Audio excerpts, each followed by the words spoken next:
galung.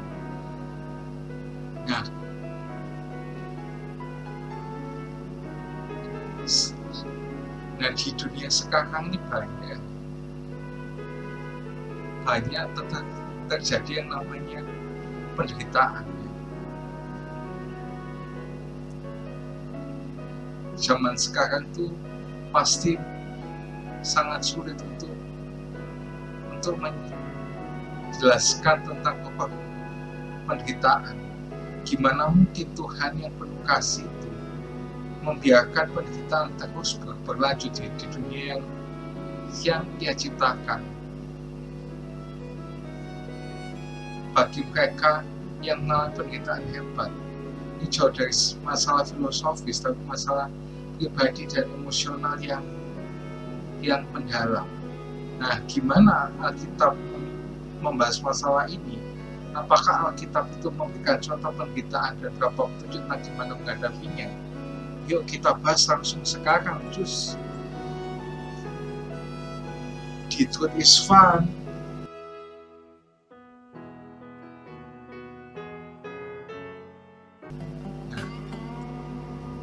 Alkitab sangat realistis dalam hal masalah penderitaan yang dialami. Salah satunya Alkitab mendedikasikan seluruh kitab untuk membahas masalah ini. Ini ada kitab yang diceritakan seorang yang bernama Ayub. Kitab ini dimulai dengan surga yang memberikan latar belakang penderitaan Ayub kepada pembaca. Ayub memang menderita karena Allah berselisih dengan setan. Sejauh yang kita ketahui, hal ini tidak pernah diketahui oleh Ayub dan teman-temannya. Oleh karena itu tidak mengherankan bahwa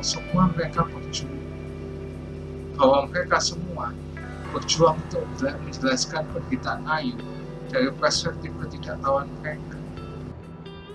Sampai akhirnya Ayub banyak berserah pada kesetiaan Allah dan berharapan penebusan.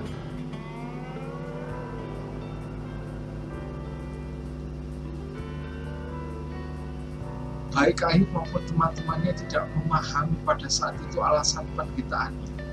Bahkan ketika Ayub dihadapkan dengan Tuhan, Ayub diam.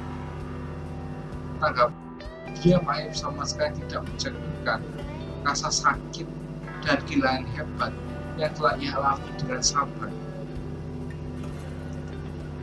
Nah, sebaliknya hal itu menggarisbawahi pentingnya percayaan ke Allah di tengah penderitaan. Bahkan pada ketika kita tidak tahu apa tujuan itu. Nah, penderitaan seperti semua pengalaman manusia lain itu diarahkan oleh umat Allah yang berdaulat. Nah, pada akhirnya kita belajar bahwa kita mungkin tidak akan pernah mengetahui alasan spesifik penderitaan kita. Tapi kita harus percaya bahwa Allah itu adalah Allah yang berdaulat. Itulah jawaban yang sebenarnya untuk yang namanya penderitaan itu ya. Walaupun sebetulnya ya ini bukan, ya memang jawabannya harusnya kayak gini, tapi terkadang itu nggak memuaskan mereka itulah ya. Mereka yang mengalami kadang jawaban ini tuh dianggap tidak berempati sama mereka gitu. Tapi sebenarnya ini jawaban yang sebenarnya itu ya. Walaupun kita tuh nggak tahu alasan spesifiknya kita selama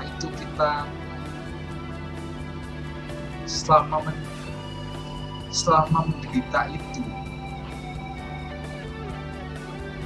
tapi kita yang harus tahu itu satu,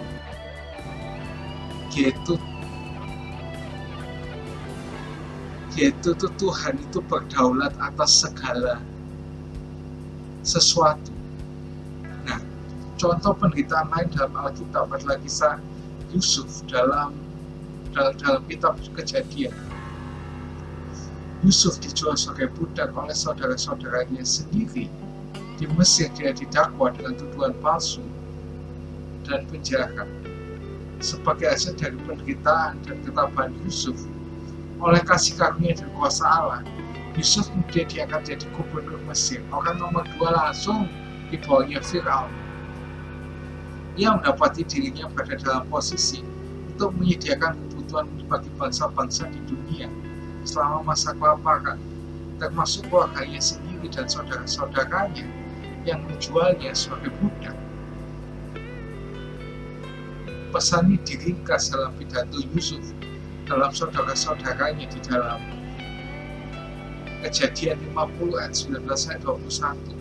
Kamu bermaksud jahat padaku, tapi Allah bermaksud baik untuk melaksanakan apa yang sekarang sedang aku lakukan, yaitu menyelamatkan banyak nyawa. Karena itu jangan takut, aku akan menyediakan kebutuhan dan anak-anakmu. Nah, Roma 8 ayat 28 itu juga berisi penghiburan bagi orang-orang yang mengalami penderitaan dan kesulitan. Kita tahu bahwa dalam segala hal Allah turut bekerja dalam segala hal untuk yang mendatangkan kebaikan bagi orang-orang yang ngasih dia, yang dia dipanggil sesuai dengan maksud dan tujuannya. Nah, dalam pemeliharaan Allah mengatur setiap peristiwa dalam hidup kita, bahkan penderitaan, godaan, dan dosa untuk mencapai manfaat duniawi dan kekal kita. Nah, Daud sebagai pemazmur juga mengalami banyak penderitaan di zamannya, dan hal ini tercermin dalam banyak mazmurnya yang dikumpulkan dalam kitab Mazmur. Dalam Mazmur 22 kita mendengar kesengsaraan Daud. Ya Allahku, mengapa engkau meninggalkan aku? Mengapa engkau begitu jauh? Mengapa engkau begitu jauh dari menyelamatkan aku? Begitu jauh dari ratapanku. Ya Allahku, aku berseru siang dan malam, tapi engkau tidak menjawab dan aku tidak diam. Namun engkau bertahta sebagai yang kudus. Engkau adalah pujian Israel, kepadamu nenek moyang kami percaya. Mereka percaya dan engkau menyelamatkan mereka. Mereka berseru kepadamu dan diselamatkan. Kepadamu mereka percaya dan tidak kecewa. Tapi aku hanyalah cacing dan bukan manusia, dicemooh oleh manusia dan dihina oleh orang banyak. Semua orang lihatku mengejekku. Mereka menghina sambil menggelengkan kepala. Ia percaya kepada Tuhan, biarlah Tuhan yang menyelamatkannya. Biarlah Ia yang membebaskannya, karena Ia yang berkenan kepadanya. Di sini yang tetap jadi misteri pada Daud, Tuhan tidak campur tangan dan mengakhiri penderitaan dan kesakitannya. Ia melihat Allah sebagai yang bertata di bawah kudus, pujian Israel. Allah tinggal di surga, di mana segala sesuatu yang baik, tidak ada tangisan, ketakutan, tidak ada kelaparan atau kebencian. Apa yang Allah ketahui tentang semua penderitaan manusia? Dan Daud kemudian mengeluh bahwa anjing-anjing telah mengelilingi aku, sekelompok orang jahat yang mengepung aku. Mereka telah menusuk tanganku dan kakiku. Aku dapat menghitung semua tulang-tulang. Orang-orang menatap dan bersuka cita atas penderitaan. Mereka membagi-bagi pakaianku di antara mereka dan membuangku di pakaian. Nah, apakah Tuhan ini pernah menjawab penderitaan Daud? Jawabannya iya, tapi beberapa abad kemudian Daud menerima jawabannya. Kira-kira 1000 tahun kemudian, seorang keturunan Daud bernama Yesus dibunuh di sebuah bukit bernama Kalvari. Di kayu salib, Yesus menanggung penderitaan dan rasa malu leluhurnya. Tangan kaki Kristus ditusuk, pakaian Kristus dibagi-bagi di antara musuh-musuhnya. Kristus ditantang dan dicemooh. Bahkan Kristus mengucapkan kata-kata yang digunakan Daud untuk membuka Mazmur ini, yaitu Allahku, Allahku, mengapa kau meninggalkan aku, sehingga ia mengidentifikasi dirinya dengan penderitaan Daud. Dan Kristus muka Allah yang kekal yang di dalamnya berdiam, kepenuhan Allah yang telah hidup di bumi sebagai manusia yang telah menanggung kelaparan, kehausan, godaan, rasa malu, penganiayaan, ketelanjangan, kehilangan, pengkhianatan, ejekan, ketidakadilan, dan kematian. Karena itu ia berada dalam posisi untuk memenuhi kerinduan Ayub. Sekiranya ada pendengar di antara kami yang meletakkan tangannya atas kami berdua, yang menyingkirkan tongkat Allah dari ibu sehingga rasa takutnya tidaklah menakutiku, maka aku akan berbicara tanpa takut padanya. Tapi seperti sekarang ini aku tidak dapat berbicara, seperti yang katakan di Ayub 9 ayat 33.